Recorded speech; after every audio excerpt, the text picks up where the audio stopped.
ভোটও দেব, দোয়াও করব এবং সার্বিকভাবে সহযোগিতা করব।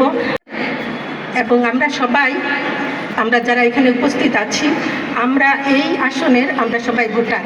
আমরা ভোটও দেব, দোয়াও করব এবং সার্বিকভাবে সহযোগিতা করব। যার যার ভূমিকা এবং দায়িত্ব পালন করব দেশের জন্য, জাতির জন্য, উম্মার জন্য। মহান রাব্বুল আলামিন আমাদের সবাইকে আমাদের প্রত্যাশিত কাঙ্ক্ষিত দায়িত্ব পালন করার তৌফিক দান করুন। সবাইকে আল্লাহ সুস্থ রাখুন, আমাদের পরিবার পরিজন সবাইকে আল্লাহ হেফাজত করুন। 24-এর শহীদদেরকে আবারও স্মরণ করছি। মহান আল্লাহ রাব্বুল আলামিন তাদের যে স্বপ্ন ছিল, তারা তাদের জীবন দিয়ে যে দেশ আমাদেরকে নতুন বাংলাদেশ উপহার দিয়েছেন, নতুন একটা শান্তি সুখের ইনসাফের বাংলাদেশ রচিত হোক, এটা তারা স্বপ্ন দেখেছেন। তাদের সেই স্বপ্নকে বাস্তবায়ন করার জন্য আসুন আমরা দল মত নারী পুরুষ নির্বিশেষে সার্বিকভাবে কাজ করি।